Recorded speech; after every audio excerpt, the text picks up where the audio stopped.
Szeretettel köszöntöm a Liszt Ferenc Kamarazenekar podcast sorozatának nézőit, hallgatóit. Én Tóth Endre vagyok, zenetörténész, a sorozat házigazdája.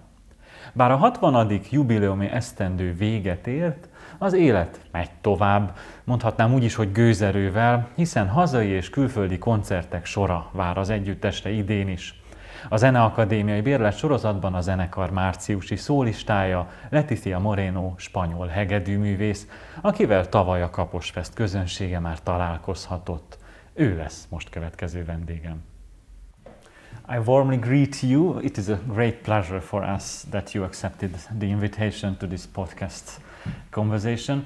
In the introduction, I mentioned that you already performed at the Kaposfest last year, but actually you have been to Hungary much earlier. Since in 2013, you played in the MÜPA as part of Echo Rising Stars.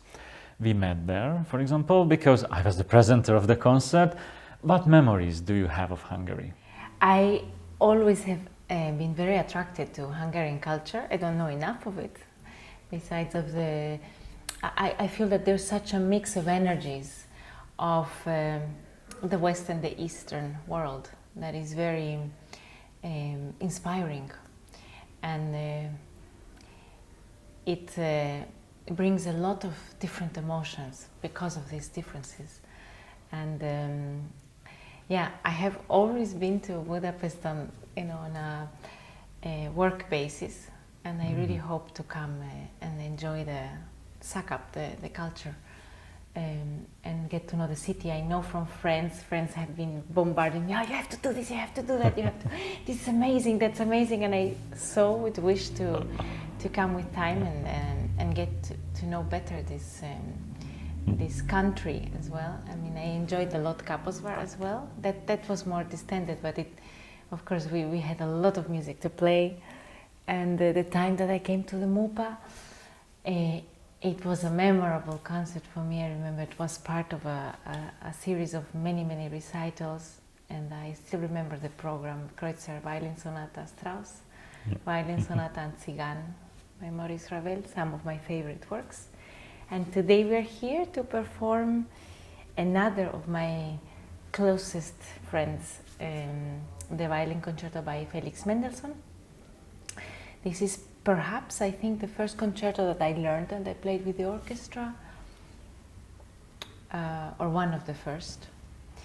And it has accompanied me throughout my whole life, has helped me understand life in many different ways, and it is always a true experience to go through all the roller coaster of emotions, of beauty, of colors, of it has all these extremely dark and bright colors, emotions. You just answered one of my next questions. Sorry, I can keep going. yeah, because I really wanted to ask you about such a hit piece, Mendelssohn's Violin Concerto, and how much do you need to say something new with the interpretation of such a well-known piece of music? It will always be new, because music, what I think one shouldn't try is to make it new. Music inevitably becomes alive through the performer. I have colleagues that, I am here really to give in the most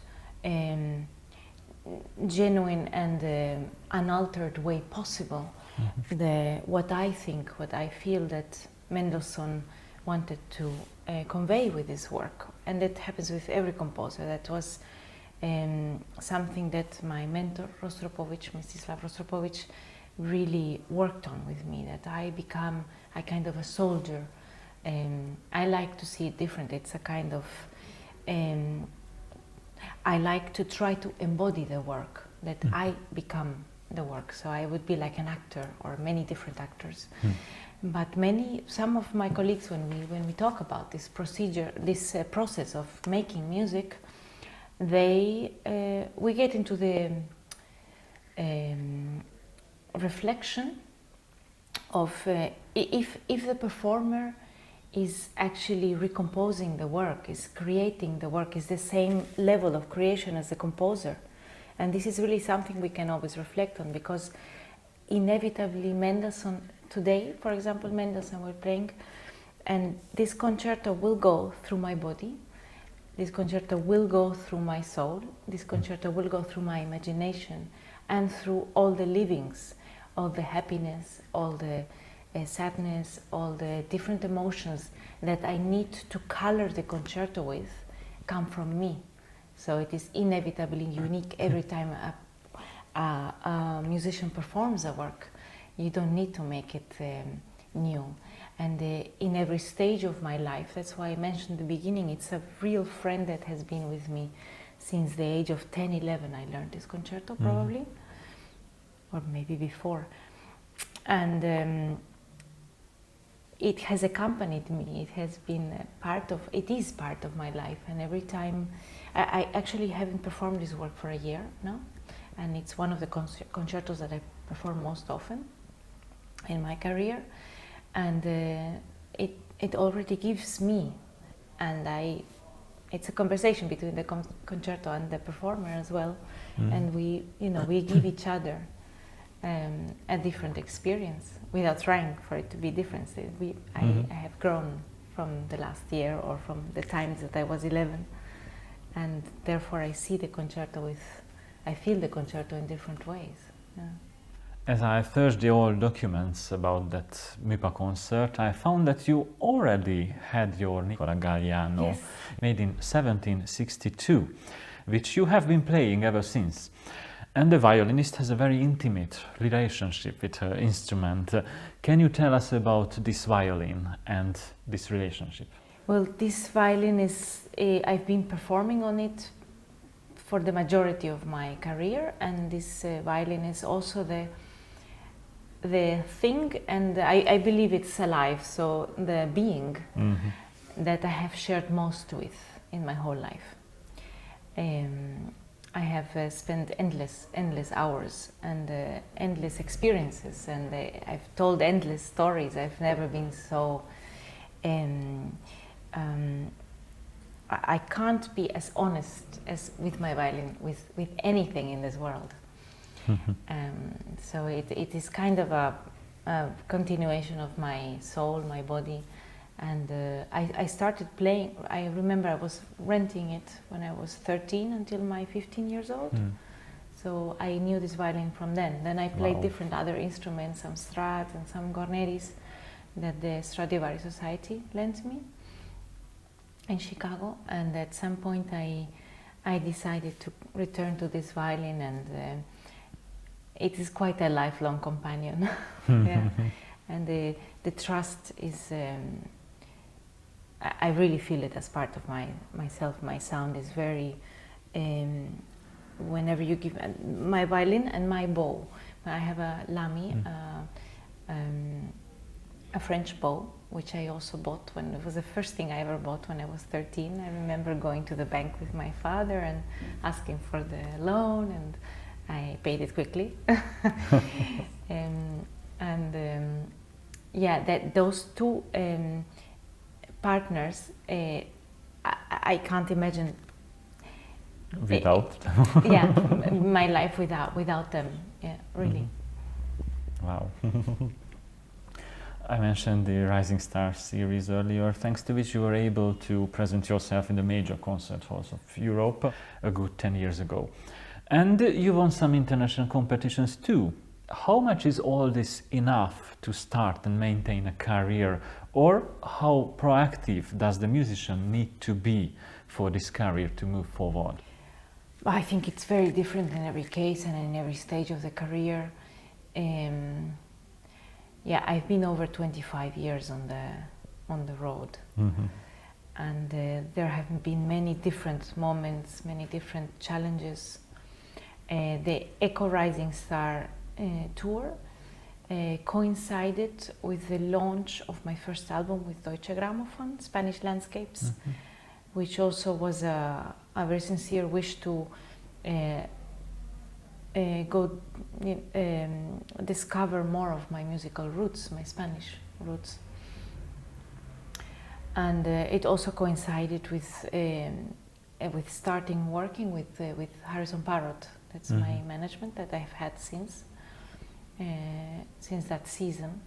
So that tour, and of course, you know, the experience of playing for so many different audiences in such a short time. It was about 20-something recitals, not the same program, but similar programs, all around Europe, and it was really, that was a major step, a major chapter, a very, very significant chapter in my career. And you asked about the competitions. I think this is a wonderful platform if you are able to yeah, the perspective always makes everything, for not only for competitions, for everything. But yeah, it's a very, we could spend a whole interview talking about competitions, but it's one way to have an opportunity to perform, to have an opportunity to see your colleagues as well from different schools, and to build up a repertoire as well. It's also a very particular repertoire, so choice of repertoire, I mean. But yeah, at some point for me the most important thing is to enrich others' lives and to create this space for art. It's one way to live, and you know, since I was a child, it has been this, in a way, the sun of my life, music. So it has the sun in every way. You know, it was shining sometimes, and sometimes it was not there. You know, so it's nowadays for me the most challenging thing and the most beautiful thing is to find a balance between you know, my artistic life, my personal life. That is always a challenge for the artist, because the music is such an endless and wondrous universe that it is, you know, you want to spend, you could spend your whole existence, your mind could be only thinking in musical terms, you know, and that's a challenge for me at the moment in my career, a challenge or a beauty, I mean, actually. Yeah. When it comes to a Spanish violinist, especially one of Latin American origin, people immediately think of passion and temperament. Is this a stereotype, or do mother tongue and music go hand in hand in this case? After all, your first album was also released under the title Spanish Landscapes, and later you recorded a Piazzolla album too. Yes, of course. I have a very important connection to all the Latin countries, to Latin America. My father's from Peru, and I grew up, part of my growing up was in Spain, and I was born in Madrid, where I'm now residing. That's my hometown. And yeah, temperament, we all have temperaments. All nations have their own way, their own, it's, you know,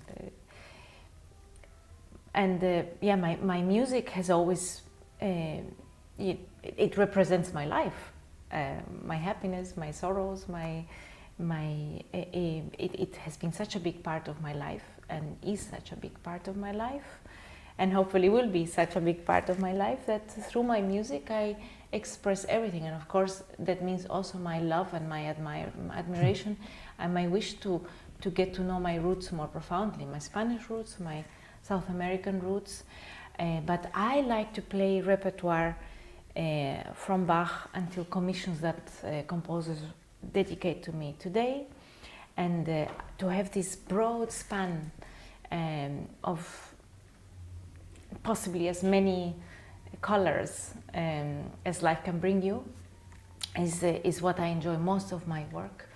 I love the challenge, and sometimes it's a real challenge to transform myself into all these different eras, to transport, to try to transport the public into all this, and my colleague musicians into different eras, different different temperaments, as you say, different minds, and this is for me, I think throughout my life my repertoire has been very, very, very, very varied. It is in the last, the reason why I recorded the Spanish Landscapes album is because I didn't play almost Spanish music. I didn't know almost about the Spanish repertoire for the violin, which is very rich, and this will, the discovery of this for me will continue lifelong, and the same goes for Latin American music.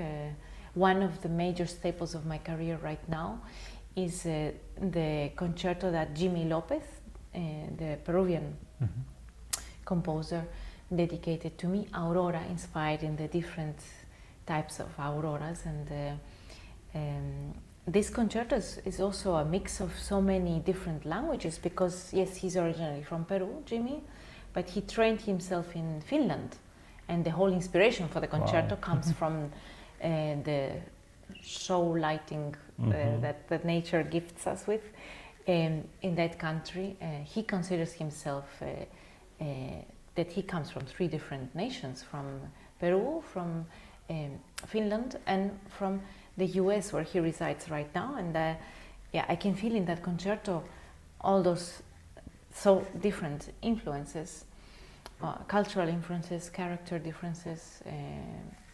How you see the sky from those 3 different nations is very different, and you can feel it. And this is what I personally have most fun with, savoring all the different things that the arts and music can give us. Speaking of influences, most of your teachers were Russian. Among them is your mentor, the legendary Rostropovich. Yeah, that's true. From the age of 11, when I started studying with Zachar Bron, until the age of 17, I was with Vengerov. I had a very strong, I considered that at some point my musical mother tongue, the Russian repertoire. I love Russian culture, I love the language, and I've been many times in Russia, and I've performed a lot there. And when I was 18, I studied at the Guildhall School of Music and Drama in London with David Takeno. And at the same time, Rostropovich was mentoring me, yes. It was wonderful to have this. You need a balance. Yes. You need a balance, and to have another side of the coin, or just simply to get to know another kind of way of music making was very, very important for me. And well, today I'm playing with the Liszt Chamber Orchestra and with Istvan. He's a wonderful musician that I admire, and a friend by now. And they already gave me in the rehearsals a different insight of this work that I've been performing forever. So this to have the different influences, the different sides, and the all possible colors of life in music is a true privilege. You have been in Budapest for a few days now, and you have rehearsed a couple of times with the Francis Chamber Orchestra. What is it like to work with them? It is absolutely wonderful.